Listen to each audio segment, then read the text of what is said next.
Jumpa dengan saya Pujo Asmanto, calon penyuluh anti korupsi. Kali ini kita akan membahas satu materi tentang gratifikasi. Apa sih sebenarnya gratifikasi itu?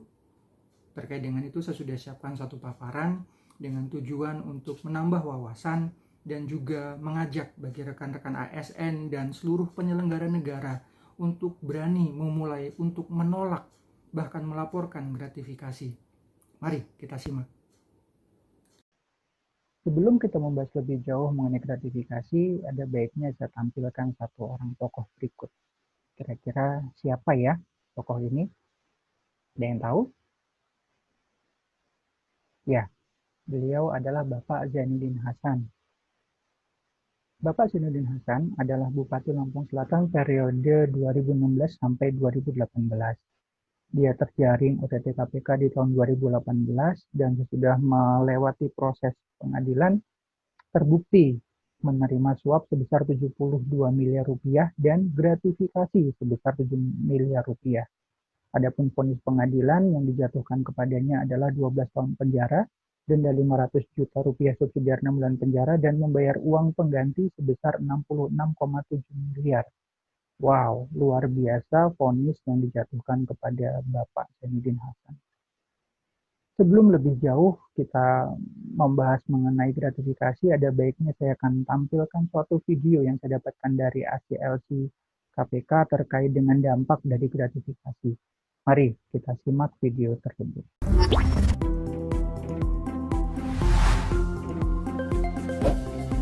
Dari sektor pemerintahan, gratifikasi membuat pegawai negeri dan penyelenggara negara rentan berbuat tidak adil. Pejabat yang menerima gratifikasi dari korporasi bisa terjebak dalam konflik kepentingan karena merasa harus membalas budi. Masyarakat akan terkena dampak buruk dari praktik gratifikasi. Fasilitas publik yang dibangun tidak berasal dari proses tender yang transparan dan bisa merugikan masyarakat banyak. Pelayanan publik menjadi lambat. Pengurusan berkas yang seharusnya bisa selesai cepat menjadi tertunda. Alhasil, praktek gratifikasi masih dilakukan untuk mendapatkan pelayanan yang seharusnya.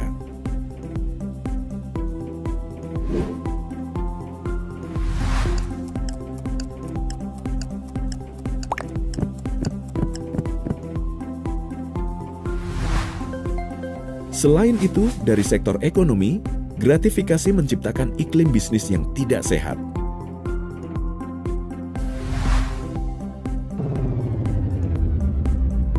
Para pelaku usaha akan berada di kompetisi bisnis yang tidak adil, akibat adanya pihak-pihak yang diutamakan karena memberi gratifikasi.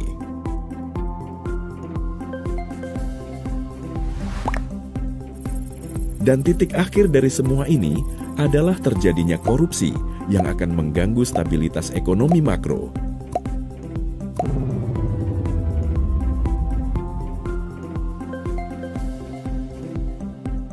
Para pemodal akan ragu untuk berinvestasi. Pendapatan negara berkurang karena target pajak tidak tercapai.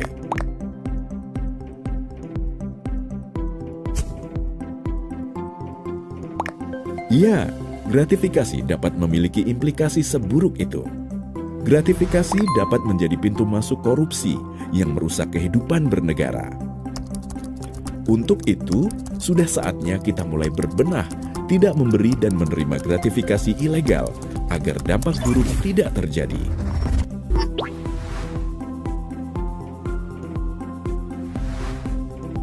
Setelah melihat video ini, kita tahu bahwa gratifikasi yang kita rasakan enak dan nyaman, ternyata itu merupakan celah awal terjadinya korupsi. Dan kita tahu ketika korupsi sudah begitu merajalela, akan mengakibatkan tujuan negara Indonesia untuk mewujudkan suatu masyarakat yang adil dan makmur itu akan sulit untuk tercapai. Selanjutnya saya akan tampilkan juga tayangan video dari ACLC KPK terkait dengan gratifikasi dari sudut pandang berbagai agama yang ada di Indonesia. Mari kita simak tayangan ini. Dalam pandangan agama Islam, saling memberi hadiah pada hakikatnya dianjurkan sepanjang dalam menyambung silaturahmi, mempererat kasih sayang, atau membalas kebaikan orang lain. Akan tetapi, hadiah bisa menjadi haram jika bertujuan melanggar hukum syariat, mempengaruhi kebijakan publik, dan sebagainya. Adanya hadiah kepada pejabat sebagai wujud terima kasih atas layanannya dapat merusak amanah dan keadilan. Karena itu, guna menegakkan keadilan di tengah masyarakat, Islam mengharamkan pemberian hadiah kepada pejabat. Dalam hadis Al-Bukhari dan Muslim dikisahkan, Ibnu Al-Lutbiyah, seorang pemungut zakat menghadap Nabi Muhammad SAW sambil membawa harta zakat yang dipungutnya. Ini zakat untuk kalian, dan ini hadiah yang diberikan para pembayar zakat untukku, ucap Ibnu Al-Lutbiyah sambil menunjukkan barangnya. Nabi Muhammad SAW langsung berdiri dan bersabda, "Seandainya engkau duduk-duduk saja di rumah ayah atau ibumu sambil menunggu datangnya hadiah, apakah engkau akan diberi hadiah?" Kemudian seusai sholat jamaah, Nabi Muhammad SAW ke atas mimbar dan kembali mengeluarkan pernyataan terkait Ibnu Al-Lutbiyah. Jika seorang pegawai diserahi tugas oleh negara, kemudian datang dan berkata, "Ini untukmu dan ini hadiah untukku," mengapa ia tidak duduk-duduk saja di rumah ayah atau ibunya, sambil menunggu apakah ia akan diberi hadiah atau tidak? Demi Allah yang jiwa Muhammad ada di tangannya, tidak seorang pegawai menerima suatu hadiah, melainkan ia akan datang di hari kiamat sambil memikul beban hadiah itu di lehernya. Jika hadiah yang diterima berupa unta, ia akan bersuara. Jika berupa lembu, ia akan menguak. Dan jika berupa kambing, ia akan mengembik. Saksikanlah, bukanlah aku Muhammad SAW telah menyampaikan kebenaran. Dalam ajaran Kristen dan Katolik, pemberian suap juga dilarang, seperti tertuang dalam Ulangan 16 ayat 19. Janganlah memutarbalikkan keadilan, janganlah memandang bulu, dan janganlah menerima suap, sebab suap membuat buta mata orang-orang bijaksana dan memutarbalikkan perkataan orang-orang yang benar. Oleh karena itu, gratifikasi yang dianggap suap merupakan sesuatu yang dilarang. Sesuai ajaran yang tertera pada Sarasa Muscaya, dalam mencari sarana hidup dan penghidupan, apakah berupa harta ataupun pemenuhan keinginan, manusia tidak boleh menyimpang dari dharma. Perbuatan seperti menerima gratifikasi yang mempengaruhi pengambilan keputusan hingga merugikan orang banyak, melanggar norma hukum dan norma agama, ini sangat dilarang oleh ajaran Hindu karena termasuk dalam adharma yang bertentangan dengan dharma. Dalam ajaran Buddha dikenal konsep berdana atau dana paramita, pemberian tanpa pamrih dengan harapan melepas keterikatan demi kebahagiaan semua makhluk. Pemberian ini adalah wujud kedermawanan atau kemurahan hati yang didasari sifat luhur, yang mendorong seseorang untuk beramal atau berkorban demi kepentingan kemanusiaan. Memberikan gratifikasi tidak termasuk berdana, karena pemberi mengharapkan sesuatu yang menambah keterikatan nafsu atau loba, atau keserakahan yang akan mengencangkan keterikatan. Pandangan dari berbagai agama pun telah menunjukkan bahwa menerima dan memberikan gratifikasi yang dianggap suap tidak dapat dibenarkan karena termasuk dalam perbuatan korupsi. Mari utamakan kejujuran, jalankan perintah agama, dan jauhi korupsi. Setelah melihat tayangan ini, kita tahu sekarang bahwa seluruh agama pun menolak adanya gratifikasi, menolak tindakan gratifikasi, tidak memperbolehkan tindakan gratifikasi. Lantas, apakah yang dimaksud dengan gratifikasi? Undang-Undang Nomor 20 Tahun 2001 menyatakan bahwa tindak pidana korupsi dikategorikan menjadi beberapa kategori, yaitu kerugian keuangan negara, suap, menyuap, penggelapan dalam jabatan, pemerasan, perbuatan curang, konflik of interest atau benturan kepentingan dalam pengadaan, dan gratifikasi. Apakah gratifikasi itu? Gratifikasi dapat diartikan sebagai pemberian dalam arti luas kepada PNS atau ASN dan penyelenggara negara. Pemberian dalam arti luas yaitu pemberian atas semua uang atau setara uang, barang, komisi, pinjaman tanpa bunga, fasilitas penginapan, fasilitas pengobatan gratis, diskon, perjalanan wisata, tiket perjalanan, dan wisata lainnya, baik yang diterima di dalam negeri maupun di luar negeri, dan yang dilakukan dengan menggunakan sarana elektronik atau tanpa sarana elektronik. Kalau begitu, artinya seluruh pemberian itu dapat dikategorikan sebagai gratifikasi. Ya, bisa saja seluruh pemberian itu dapat kita sebut sebagai gratifikasi. Namun, ada hal yang perlu kita pahami, bahwa gratifikasi tersebut ada yang bisa diterima dan ada juga yang tidak boleh diterima. Peraturan KPK nomor 2 tahun 2019 tentang pelaporan gratifikasi mengatur tentang bentuk gratifikasi yang tidak wajib dilaporkan. Tidak wajib dilaporkan ini artinya bisa diterima. Ada 17 poin bentuk gratifikasi yang tidak wajib dilaporkan, yaitu yang pertama, pemberian dalam keluarga sepanjang tidak terdapat konflik kepentingan. Yang kedua, keuntungan atau bunga dari investasi. Kemudian yang ketiga, manfaat dari koperasi atau yang sejenisnya yang berlaku umum. Dan yang keempat, perangkat atau perlengkapan yang diberikan kepada peserta dalam kegiatan kedinasan seperti seminar yang berlaku umum. Kemudian hadiah tidak dalam bentuk uang atau alat tukar lainnya sebagai alat promosi sepanjang tidak memiliki konflik kepentingan dan berlaku umum. Kemudian yang keenam, hadiah yang diperoleh dari perlombaan yang diikuti dengan biaya sendiri dan tidak terkait dengan kedinasan. Yang ketujuh, penghargaan baik berupa uang atau barang yang dikaitkan dengan peningkatan prestasi kerja yang diberikan pemerintah sesuai dengan peraturan perundang-undangan berlaku. Yang kedelapan, hadiah langsung atau undian dan sejenisnya yang berlaku umum dan tidak terkait kedinasan.